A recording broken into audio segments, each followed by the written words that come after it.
Story number one. This happened years ago when I was a sophomore in college. I had gone back to my hometown during fall break, and one night my best friend and I decided to catch a midnight movie. It was late, and we didn't want to walk the long way around, so we cut through the graveyard that sat behind the main street. The path through it wasn't an official one, just a beaten track where others had done the same. It shaved off about 20 minutes, and since we'd both done it before in daylight, it didn't seem like a big deal. At night, though, it was a completely different place. The only light came from the dim orange street lamps posted along the perimeter, and inside the graveyard, it was just a mass of uneven stones and shadows. The air felt colder the moment we stepped past the iron gate, and I remember noticing how the smell of damp earth seemed heavier, like the place hadn't been touched in weeks. We were about halfway through when one of the lamps near the far end began flickering. The sudden flashes of light stretched the shadows long across the grass, and in one of those brief bursts, I saw something. Between two old leaning gravestones stood a tall silhouette. It wasn't moving, but its head was tilted sharply to the side, like it was studying us. By the time the light blinked again, it was gone. My friend laughed it off, saying it was probably just shadows or my eyes playing tricks. I wanted to believe her, but I couldn't shake the way my stomach had dropped when I saw it. There had been definition to it, a presence, not just a shadow. We kept walking, but that's when the noises started. At first it was faint, like a car crash somewhere in the distance. Then the sound of windows slamming, a door creaking, and even the sharp twist of a doorknob being rattled. The weird part? We were in the middle of a graveyard. There weren't any houses or roads close enough for those sounds to make sense. They felt like they were happening a few feet from us, but there was nothing there, just rows of gravestones and empty grass. I tried to ignore it, but the noises kept coming, changing every few steps, like walking past invisible houses that shouldn't exist. My chest felt tight, but I told myself it could be wind moving through broken stones, maybe even echoes from the street. Still, I noticed the silence between each sound was too sharp, too expectant, as if the place was waiting for our reaction. About then, I stopped to tie my shoe. My friend kept walking a few paces ahead. When I bent down, I felt the strange urge to glance to my side. That's when I saw it again, the same tall silhouette, closer now, standing by a small stone angel statue. It didn't move, it just stood there, head still cocked unnaturally, body thin and rigid against the night. I stood up fast, my heart pounding. I wanted to call out to my friend, but when I looked ahead, she was gone. Not walking ahead, not waiting, just gone. The path stretched empty all the way to the far gate. I spun in circles thinking maybe she'd stepped off the path, but there was no sign of her. My voice caught in my throat when I tried to call out. Every instinct screamed at me to get out. That's when the lamps began going out, one by one, starting from the farthest edge of the graveyard and coming toward me. Each bulb flickered before dying, throwing the stones into deeper shadow, as if something was chasing the light itself. I couldn't breathe right. The air felt thick, freezing, and I could swear I heard a faint rhythmic sound behind me, like breathing that wasn't mine. I didn't look back. I just ran. The path stretched longer than it ever had in the daytime. My chest hurt, my vision blurred, but all I could think was that the light above me was the last one left, and when it died, I'd be standing in total darkness. Just as I reached the main street, the lamp above me sputtered. I stumbled out past the iron gate onto the sidewalk. The night air outside the graveyard felt different, less heavy, but still freezing. My heart was racing, and I thought I'd made it until I felt it. A light tap on my shoulder. I spun around, ready to see, I don't even know what, but it was my friend, standing right behind me, calm, as if she'd been walking with me the whole time. I didn't ask her where she'd gone, and she didn't offer an explanation. We walked home in silence, but the entire time, something felt wrong. Her footsteps sounded a half beat out of sync with mine. Her breathing didn't quite match the pace, and when we passed under another streetlight, for just a second, her shadow on the ground didn't look like her at all. I never brought it up again. We stayed friends through college, but after that night, I couldn't shake the feeling that something had followed me out of that graveyard, and maybe it wore her face. Even now, thinking back, I can explain parts of it if I really try. The silhouette could have been shadows, the noises just echoes, and the lamps shutting off could have been electrical issues. Stress and exhaustion could explain why my friend seemed off afterward, but I'll never forget that moment I turned around. I can still feel the tap on my shoulder and the way my gut dropped when I saw her standing there, like it wasn't her at all. Story number 2. I'm not the kind of person who believes in ghosts. I'm a software developer. My world revolves around cause and effect, logic, clean code, and debugging problems until they make sense. For the last 10 years, I've been a runner. Same routine, same route. Early mornings before the streets wake up, it's quiet, predictable. That's how I like it. My route cuts through Greenwood Memorial Cemetery. People think it's morbid, but to me it's just a park with better landscaping. It's peaceful. The paths are smooth, no traffic, and the trees are beautiful when the sun filters through them. I never gave much thought to the fact that I was running among thousands of graves. There's one landmark I always pass. A life-size statue of a weeping angel. White marble, wings folded, face buried in its hands. It sits on the grave of a family that died in the early 1900s. I've run past it hundreds of times, never really paid attention beyond registering it as part of the scenery. Until about a year ago. That's when things started to feel off. At first, it was nothing I could put my finger on. Just this prickling sensation as I ran past, like the air around the statue was heavier, thicker somehow. The first change I noticed was tiny. One morning it looked like the folds of the angel's robe were carved a little differently, deeper maybe. I dismissed it immediately, my brain filling in details I hadn't noticed before. Nothing more. But then it kept happening. The tips of the wings looked a little wider one day. The angle of the bowed head seemed slightly different the next. Things no one else would even notice, but I knew. I'd seen that statue so many times it was practically etched into my brain, and now, piece by piece, it was wrong. I told myself I was imagining things. Stress, sleep deprivation, bad lighting, logical explanations. But around the same time, I started hearing faint crying at night. Not loud, more like muffled sobs, just on the edge of hearing. I jolt awake, convinced someone was in my room. I live alone. Every time I checked, there was nothing. Still, the crying persisted, always at night, always when the house was dead quiet. I even left my phone recording once, thinking I'd catch it. The playback was silent, except for me turning in bed. I laughed it off, called myself paranoid. But there's no way to explain the feeling of waking up to the sound of someone weeping right beside your bed and finding nothing there. I decided to prove myself wrong. Next time I ran past the angel, I brought my phone and snapped pictures. When I looked at them, the statue was exactly how it was supposed to be. Hands covering its face, wings folded neatly, no differences. I felt ridiculous. Of course it hadn't moved. Statues don't move. I chalked everything up to my brain messing with me. Vindicated, I kept running through Greenwood.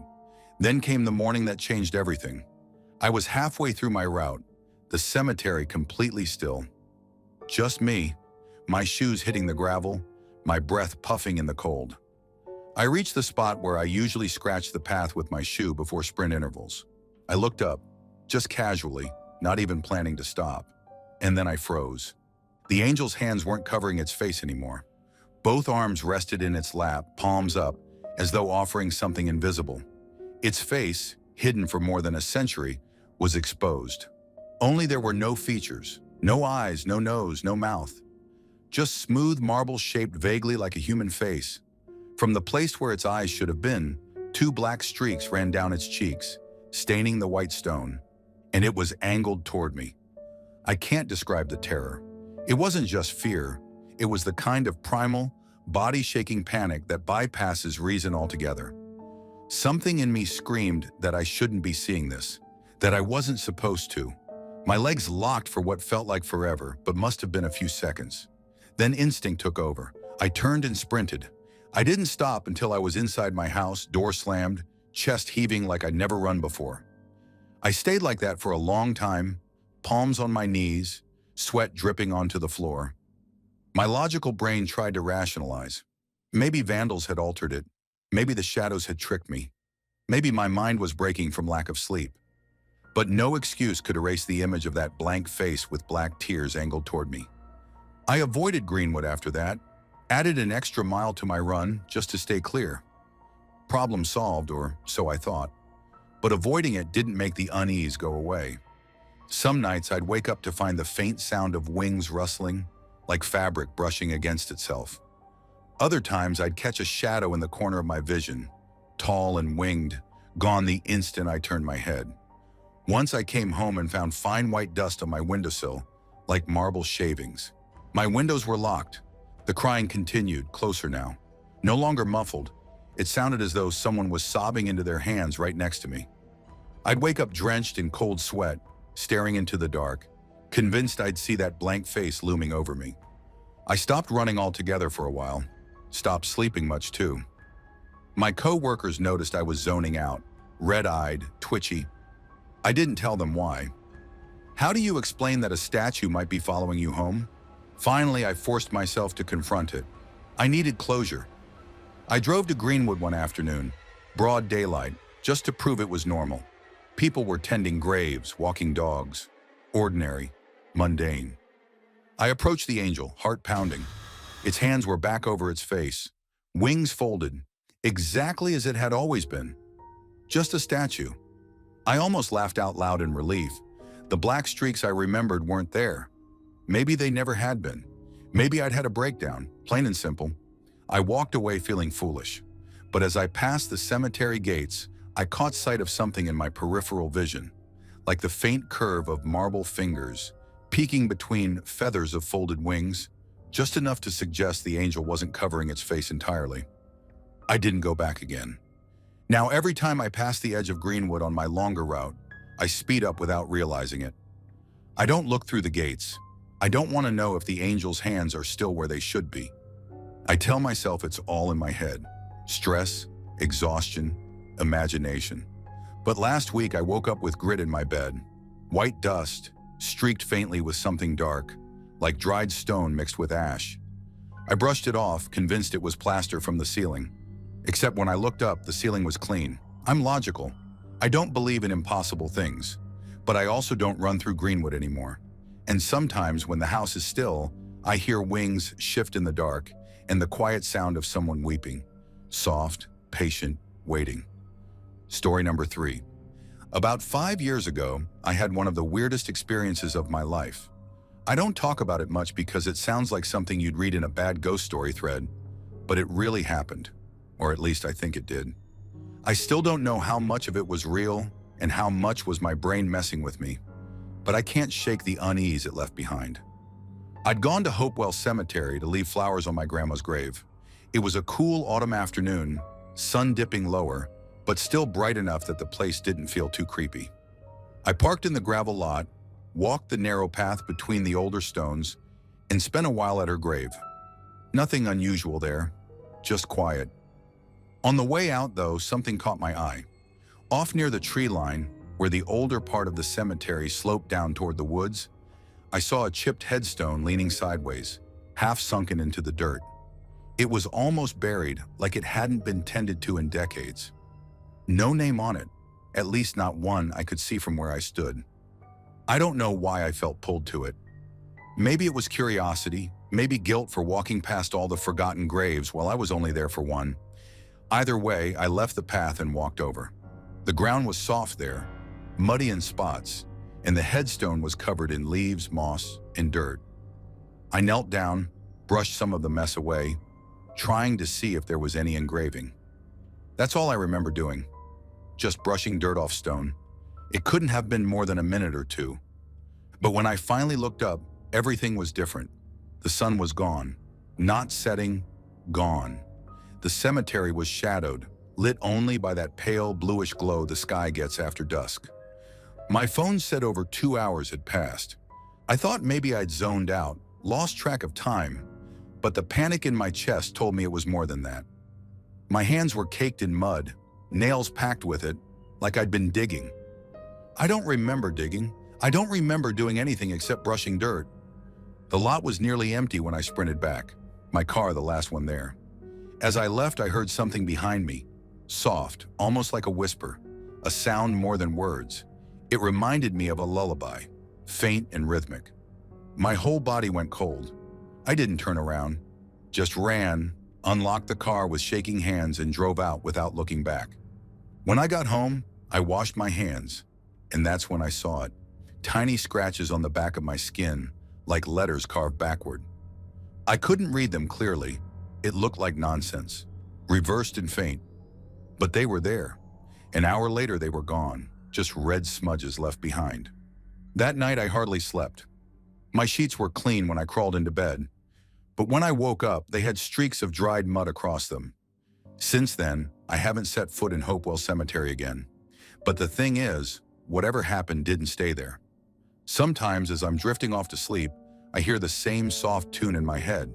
Not a melody I recognize, just a faint, rocking rhythm, like someone humming close to my ear. When it happens, I usually jolt awake, heart pounding. Other times I do fall asleep, but I wake up to muddy sheets, dirt under my nails, or damp footprints leading from my bedroom door toward the bed. The first few times I told myself I must have been sleepwalking. Maybe I'd gone outside without realizing it, but the doors are always locked, windows too, and nothing ever looks disturbed. Still, that's the explanation I cling to. Sleepwalking, stress, something normal, but the details eat at me. Once I woke up with twigs tangled in my hair. Another time, the sheets smelled like fresh earth, sharp and metallic, like turned soil after rain. There was one night where I woke up gasping, my pillow damp, and found a clump of moss pressed flat against it, like it had been set there on purpose. It doesn't happen every night. Weeks will pass with nothing, and then suddenly it'll start again.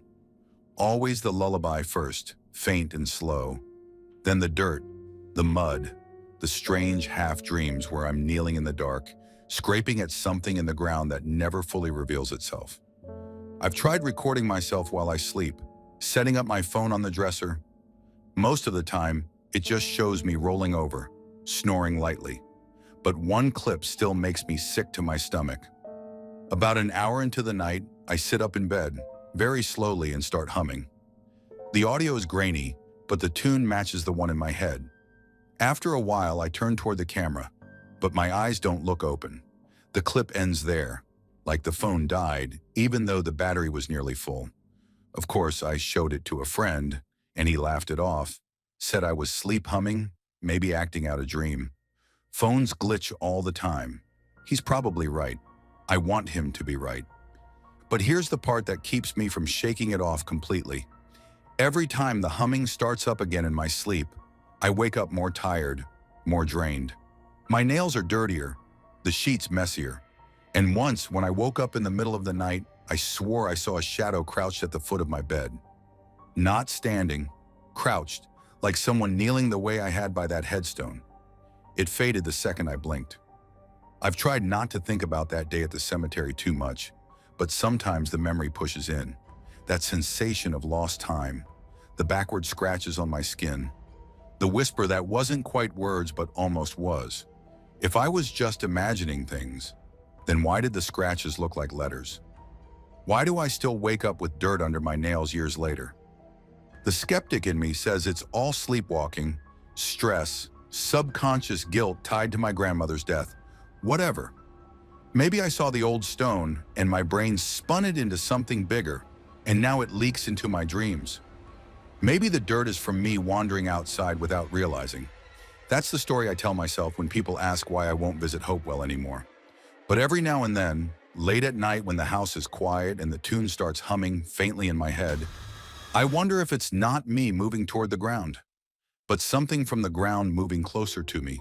Story number 4. I work for a flower delivery service that sometimes handles tributes for graves. Usually it's quiet, uneventful work. People assume cemeteries are the scariest part, but most of the time, they're just empty. I never like the crowd either ways. It's routine. I get the address, drive out, place the flowers, maybe say a quick mental apology for stepping over someone's resting spot, and leave. That's it. This happened on one of those miserable mornings when the rain doesn't fall hard but hangs in the air, cold and constant, soaking everything. The kind of rain that crawls down your back no matter how well your jacket's zipped. The request that day was for a new grave. Nothing unusual about that. Fresh dirt, the smell of wet earth, the kind of heavy silence you only get when you're standing in a field of headstones. I remember my boots sinking a little as I carried the arrangement over. I set the flowers down, adjusted the card, and stood up to brush rain from my face. That's when I saw her. Across the field near the older section, a woman stood in front of a blank stone. Her veil was bright red, but it was so soaked it clung to her like a second skin. She didn't move, not even when the wind cut through the trees and sent the rain sideways. Just perfectly still, facing the stone. I told myself it was none of my business. People mourn in their own ways. But the longer I looked, the more wrong it felt. The grave she stood at wasn't marked, just a stone slab with nothing carved into it. No flowers, no offerings. I tried to turn away, but I made the mistake of letting my eyes slide toward her face just for a second. I don't even know how to explain it properly. Her skin looked torn, like strips had been carved out with something sharp. Blood was smeared across her cheeks, soaking into the veil. Her mouth was a mess of jagged cuts. For a split second, it looked like her lips had been sewn, then ripped open again. The eyes were worse, hollow, sunken, like looking into the sockets of something that should not still be standing. And then she looked at me. I swear, I felt heat rush through me, burning from the inside out. Not panic, not embarrassment, literal heat, like my skin was about to blister. My chest tightened like I couldn't breathe. I blinked hard, trying to clear rain from my lashes, and in that split second, she was gone. The spot was empty, except there were footprints. Waterlogged impressions in the mud, leading away from the stone. They stretched on for maybe 6-7 steps, and then stopped dead, like the earth had swallowed her whole. The ground everywhere else was untouched. I tried to shake it off, told myself someone had been there and left, and my brain had filled in the rest. When you work alone in graveyards, your imagination can do weird things. I packed up fast and left. Later that week, I went back to the same cemetery with another delivery. The sky was clearer, no rain this time, but the ground was still damp from the storms. I didn't expect to see her again. I didn't want to, but the same spot caught my eye, the same blank grave. Only now there were flowers laid on it, not from us. Wildflowers, damp and pressed flat, like they'd been torn up in a hurry. Something about the way they sat on the bare stone made me uneasy, too deliberate, too careful. I ended up asking the groundskeeper, an older guy I see around sometimes. I mentioned the woman in passing, said something like, maybe she was a relative of someone recently buried. He gave me this strange look and shook his head, said that particular grave wasn't occupied yet, scheduled for burial the following week, still unmarked. He added almost casually that staff sometimes saw a woman at dawn, always dressed in red, always at graves that hadn't been filled yet. No one had ever spoken to her. No one saw her arrive or leave. Just there, and then not. I tried to laugh it off, but his face didn't shift. He wasn't joking. After that conversation, I couldn't get her out of my head. I kept thinking about the burning sensation, the way her eyes seemed to hollow everything out of me. The next time it rained, I dreaded going back. But the job doesn't stop for the weather. That day, while walking through the newer section, I passed by another fresh plot. The dirt was still raw, dark against the grass. Out of instinct, I glanced across the field.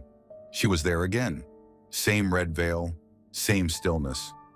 Only this time, she wasn't at the unmarked stone. She was standing at the edge of a muddy trench, staring down into the hole itself. I froze. The air felt heavier, harder to breathe. My skin prickled like every hair on my arms was standing up.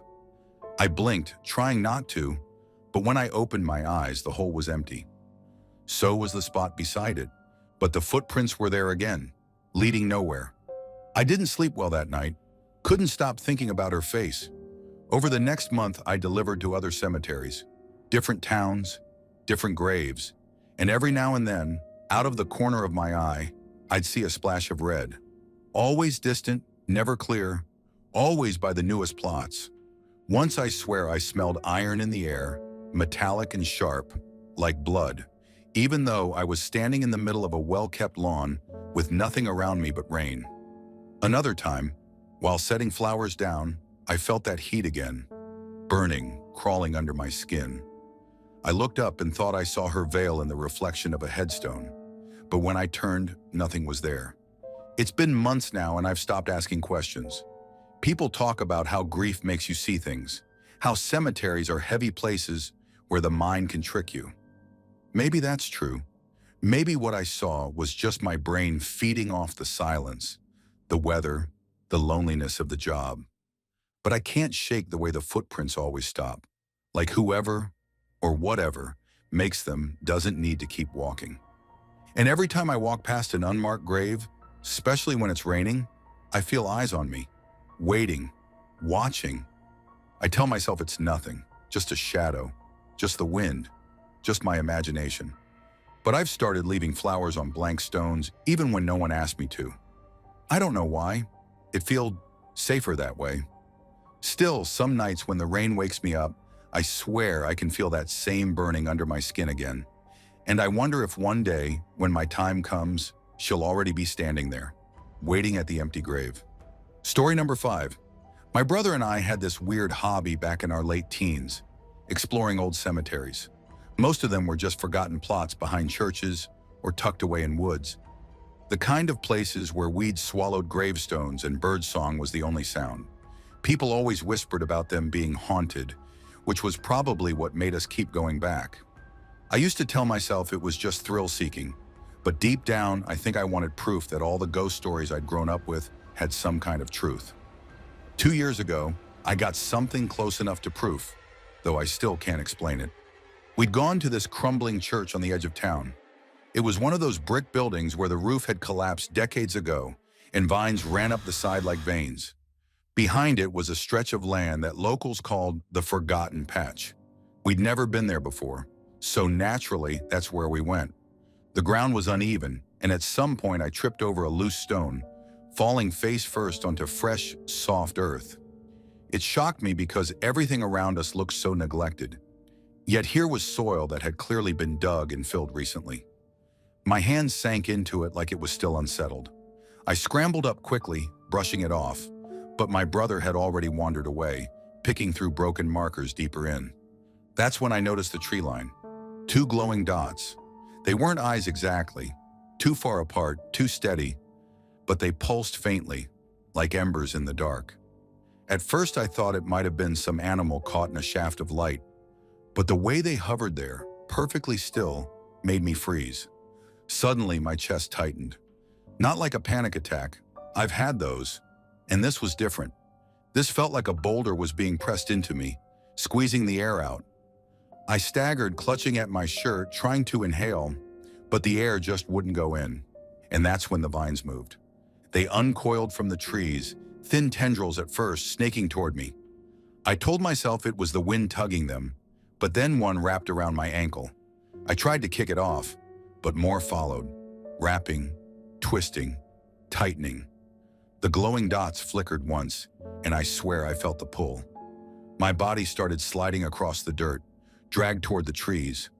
I tried to yell for my brother, but nothing came out. My throat worked, my jaw moved, but my voice was gone. I wasn't even whispering. I was silent, as if something had plucked the sound right out of me. It was the most helpless I've ever felt, like I wasn't even in control of my own body anymore. The vines dragged me closer, dirt scraping my palms raw. The last thing I remember is staring at those dots, feeling like they were waiting for me, inviting me deeper. Then, nothing. When I opened my eyes again, my brother was crouched over me, slapping my face lightly, panic in his eyes. He said I'd fainted, that I wasn't breathing right. He'd splashed water on me from his bottle, and somehow I came to. We left right after, though he kept making jokes to cover how shaken he was. At first, I convinced myself it was all in my head. Maybe I passed out, hallucinated while half-conscious. Maybe the glowing dots were fireflies. Maybe the vines were just me thrashing against weeds. That's the story I wanted to believe, until I looked at my hands. My palms were scratched to hell, and my fingernails were packed with dirt. Not the dry, crumbly kind from around the graves, but wet, black soil that clung to my skin with a strange chill, like it had been pulled from deep underground. No matter how hard I scrubbed that night, it wouldn't come off. It stayed for 3 whole days, wedged under every nail, icy to the touch even when the rest of me was sweating. On the 3rd night, I had a dream, or what I hope was a dream. I was lying in bed when I heard scraping under the floorboards. Slow, deliberate dragging sounds. Then the boards warped like something was pushing against them from beneath. A hand, gray, caked in the same sticky soil, broke through the wood, reaching upward. The arm followed, elbow bending the wrong way as the figure clawed its way out, inch by inch. Its face never came into view, but I knew somehow that it was looking straight at me. I woke up drenched in sweat, gasping like I'd run a marathon. The dirt under my nails was gone, vanished overnight. My sheets smelled faintly of soil, but there wasn't a speck on them when I checked in the morning. That should have been the end of it, but it wasn't.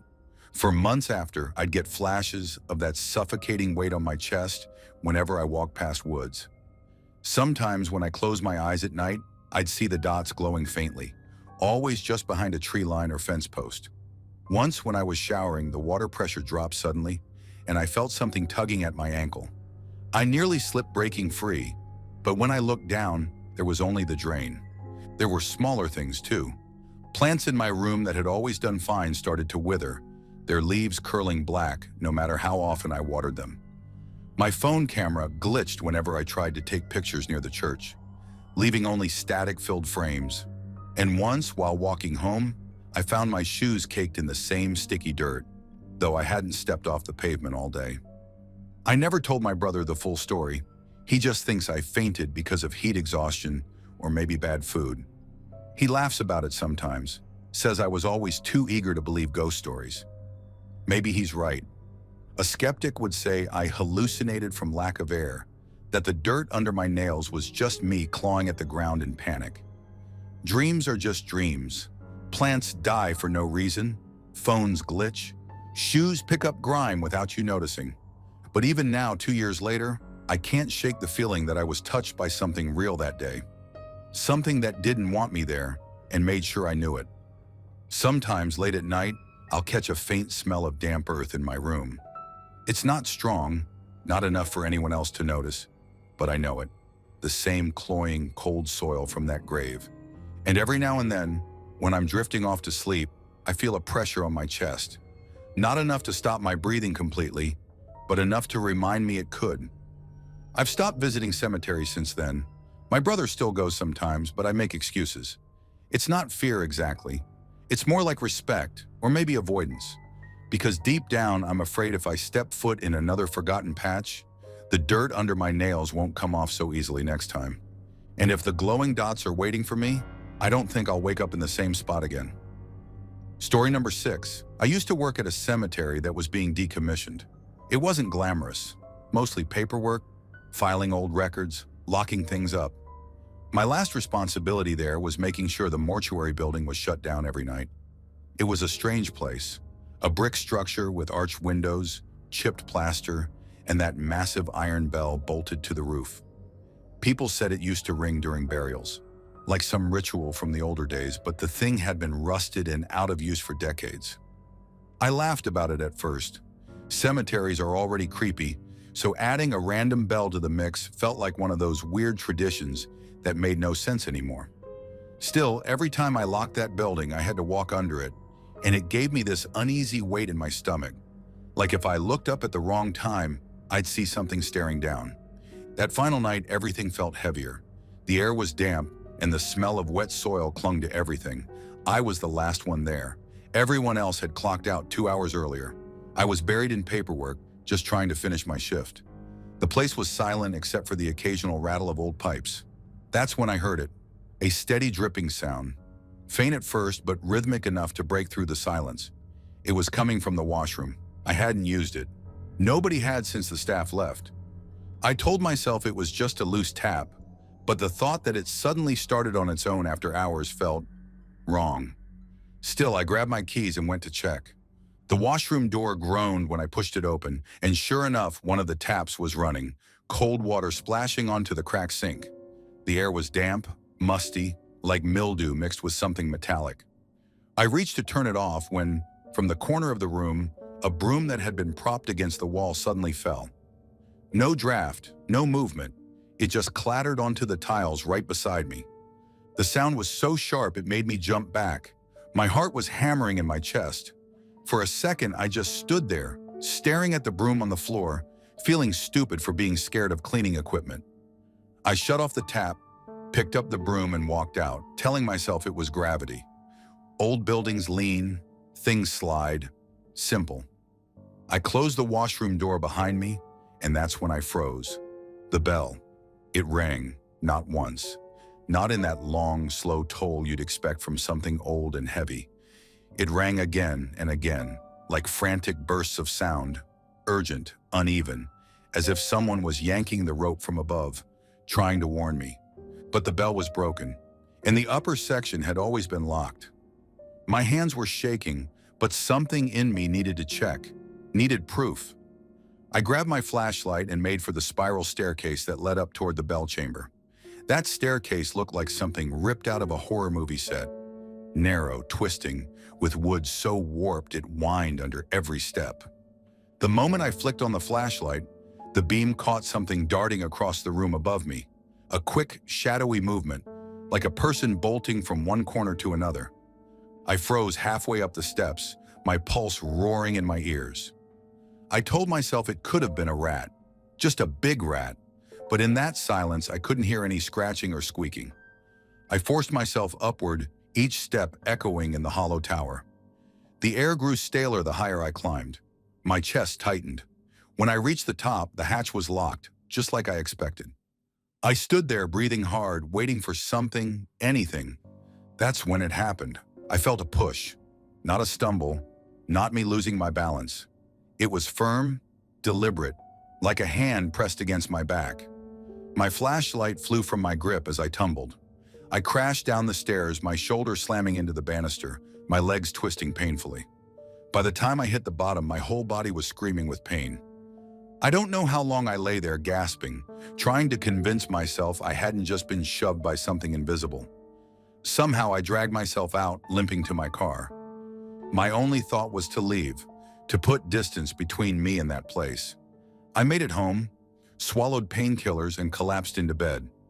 My body ached like it had been through a wreck, but I was alive.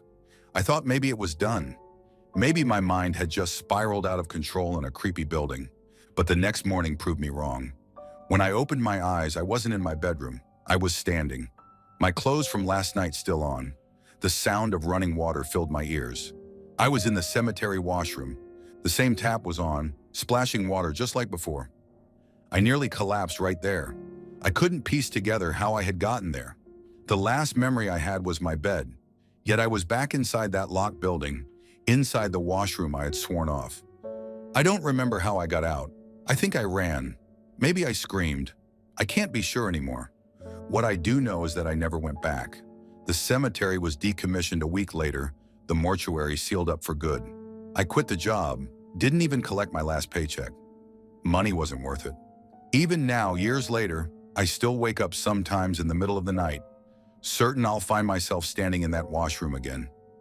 I still hear phantom creaks, like footsteps circling my bed. Sometimes, faintly, I think I hear the sound of a bell. I tell myself it's trauma, or sleepwalking, or tricks of the mind. That's the only way to stay sane. But in quiet moments when the house settles and the pipes groan, I get that same tight feeling in my chest as I did climbing those stairs. That sense that something is standing just behind me, waiting. Maybe it was never about the cemetery. Maybe it followed me home. And sometimes I wonder if the bell wasn't warning me, but warning others. Story number 7. I spent one summer working at a cemetery doing preservation work. It was a bit exhausting, but my parents insisted I do the community work. My job was mostly to patch up the small family mausoleums, fix cracks, replace stones, scrape moss, that kind of thing. It was quiet work though, peaceful in a strange way, except for one crypt. It looked unremarkable, just a squat stone structure, no bigger than a shed, tucked at the edge of a shaded grove. I'd been warned it was empty. The family who built it never ended up using it, and records showed it had never housed a body. Still, there was something off about it. The first time I noticed anything, I brushed it off. I leaned close to inspect the stone door, checking for signs of weather damage, and heard something faint. It was like murmuring. Not clear words, more like the sound of two people talking under their breath. Urgent, hurried, constant. I chalked it up to sound traveling weirdly. Maybe traffic noise, maybe wind through the trees. But it wasn't just once.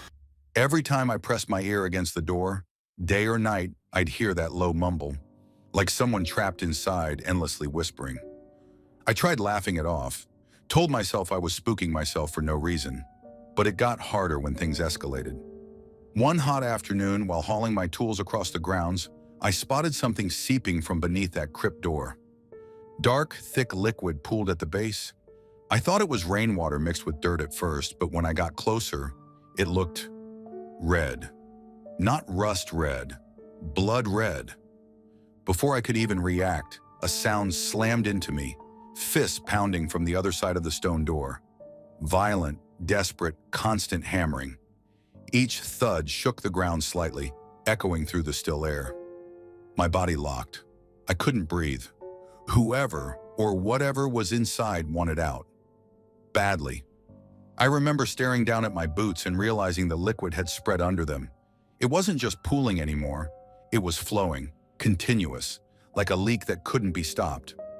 My instincts finally screamed at me to run, and I did. By the time I dragged a colleague back, everything was gone. No blood, no pounding, no noise. The crypt looked as undisturbed as it had the first day I saw it. My colleague cursed me for wasting time and walked away shaking his head. I stood frozen there, though, because as soon as he was out of sight, I saw it. Faint light, glowing around the door's edges.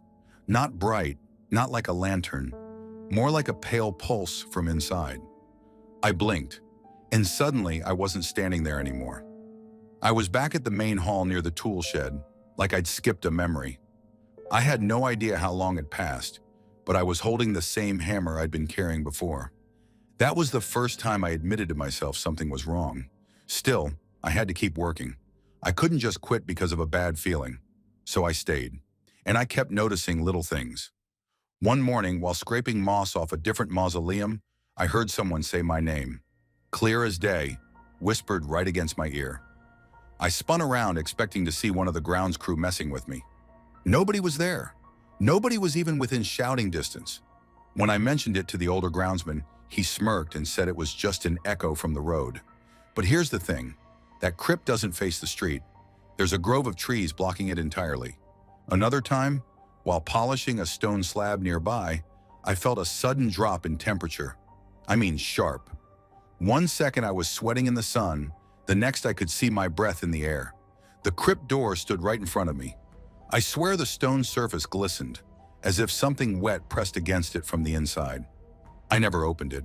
I don't think I could have, even if I wanted to. The door had no handle, only a sealed seam of stone and rusted iron.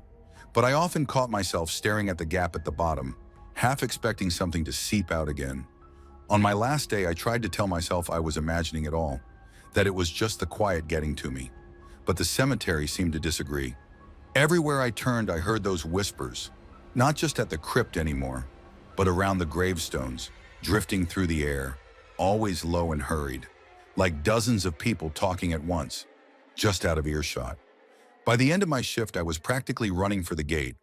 When I finally got home, I thought I'd left it behind. But that night, I woke up drenched in sweat. A nightmare had jolted me awake, murmuring voices pressed against my skull, hissing right into my ears. When I turned toward my bedroom door, I froze. From the gap beneath the door, I saw liquid spreading across the floor, the same deep red, winding slowly toward my bed. I blinked hard, rubbed my eyes, and it was gone.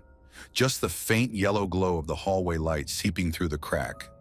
That wasn't the only time. For about a month after I quit, I had those same dreams, whispering in the dark. Blood leaking into my room, the pounding of fists on stone, always the same. Always so real I'd wake up and check my door. Eventually the nightmares faded. I don't see blood anymore, and I don't hear whispers, at least not every night. Still, every once in a while, When I'm lying in bed in silence, I swear I catch a faint sound. Not outside, not upstairs, but right against my ear. The same urgent, low mumble. The same voices that once came from an empty crypt. And sometimes I wonder, if the crypt was truly empty, who was whispering? And if it wasn't, what exactly did I hear trying to get out? I'll never really know. But whenever I think about it too much, I get this sinking feeling that maybe I didn't leave that place behind. Maybe something from it followed me home.